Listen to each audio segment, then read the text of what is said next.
little deeper into the Ring of Fire? You know, you gave Sure. an interesting response in there, but I mean, what do you see as the flaws in the framework and that was being torn up, and what would you do to fix it? Well, I mean, I think it's all the problem now is that's all moot.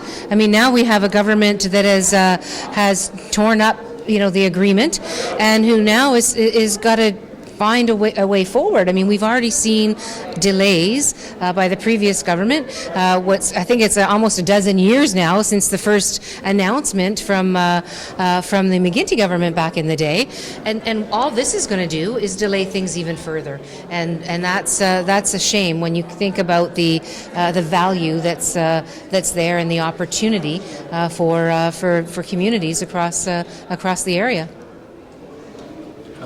Thoughts on the nearly $60 million in guns and gangs from the federal government? That's none of it's going to be coming to Thunder Bay. You know, this is something that is it's completely unacceptable. I mean, we know that guns and gangs are a problem in many communities across our entire province, and the fact that this investment is being, you know, all kind of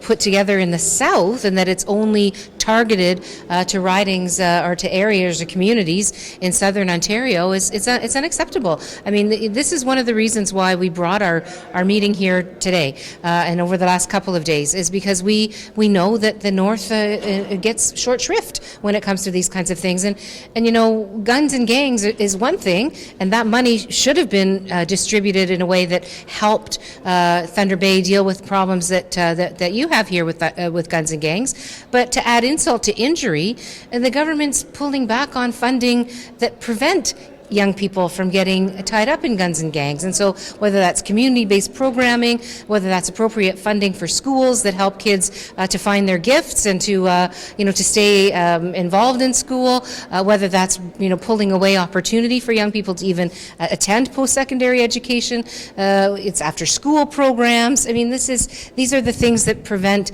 kids from engaging in gang activity in the first place. So all the way around, it's bad news that the Ford government has left Thunder Bay out in the cold. You talked about hallway medicine and things like that here, Sure. and you've spoken about it in the past here. But what do you see as the model going forward that will make healthcare work in Ontario for everyone? Obviously, you're opposed to privatization, but how do you see it working publicly?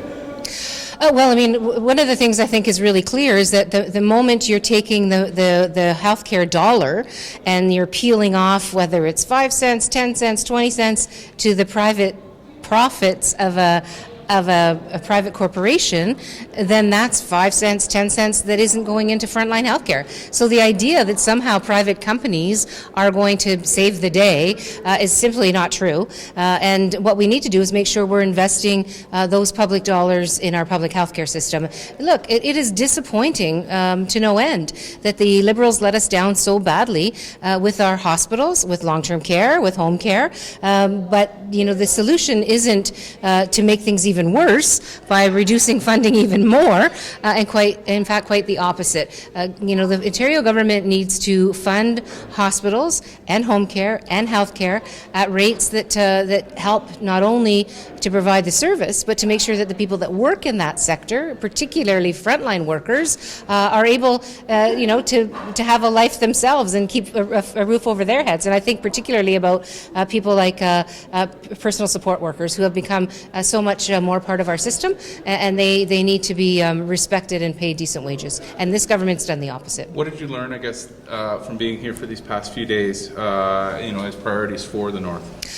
Well, I mean, we heard a number of different pieces, and I know my MPPs around the table this afternoon at the community leaders luncheon heard very specific concerns. But one of the overreaching and overarching issues is the lack of attention that Northwestern Ontario gets. I mean, let's face it. Whether it's the most recent example on guns and gangs, whether it's the fact that social services here in Thunder Bay, for years I've been coming to this community, and hearing about what's happening in the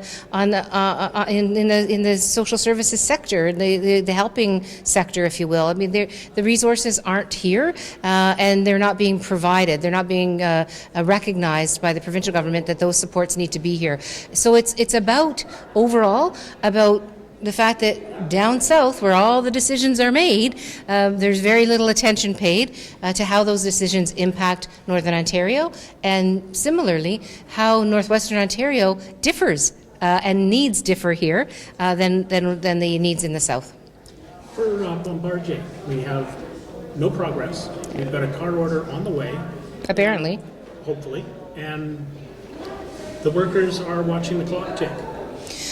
Yeah, it's tragic. The president of the union and I were speaking over lunch, and he's really worried. His members are stressed out. They are very, very worried. The workers in that situation, those 550 or so workers that are going to be facing that imminent now layoff is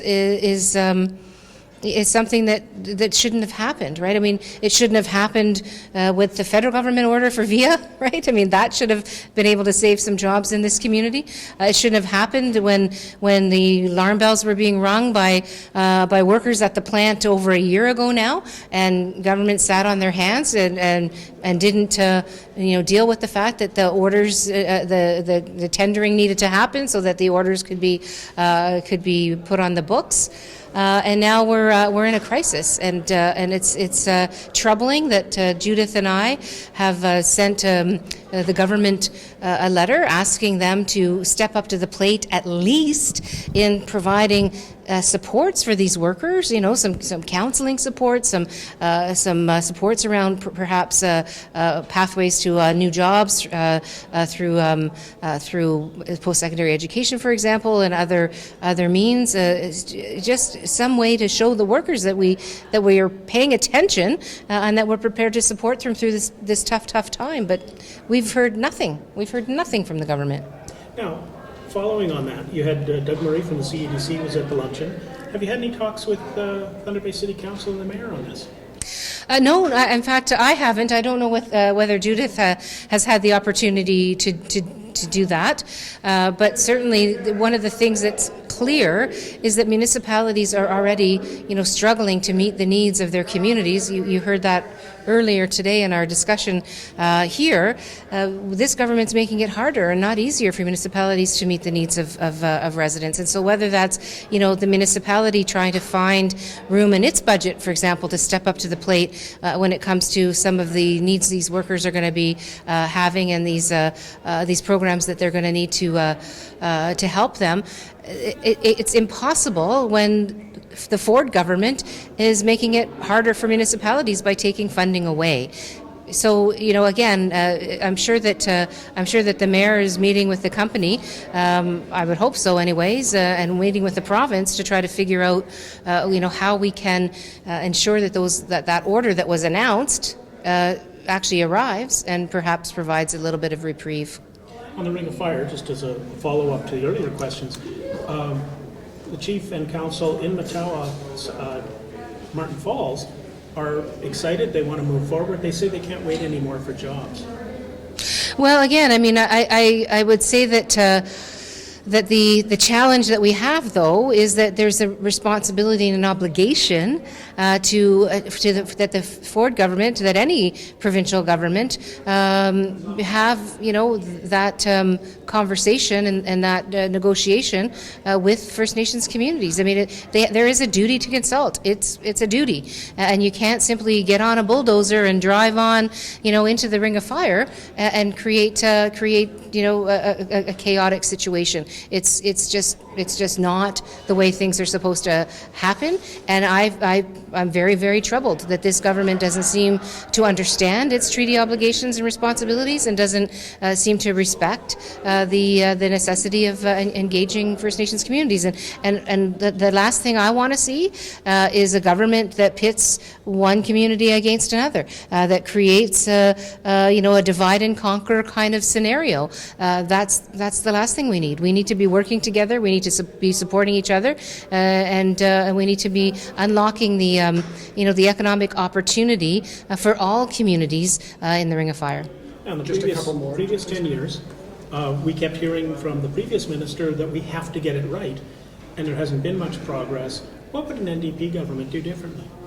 And look, I mean, the NDP is a party that has long been on record as understanding what our obligations are and working hard to create those trusting relationships, and that's where everything has to start from. And so you can't have a government that on the one hand says the right thing and then turns around and does the opposite. And I mean, that's what I heard about the previous government, the Liberal government. I mean, they would say the right things, and then the next thing you know, there would be decisions being made at Queen's Park that First Nations communities had no idea what was being done until they got the memo. That's not the way that this is supposed to work. And so there was a failure by the Liberal government in this regard, and my understanding is that was frustrating for folks, but this government's going to make things even worse and be even more troubling in terms of the relationships with the province of Ontario and other nations, other First Nations. Thank you very much. Thanks. Thanks.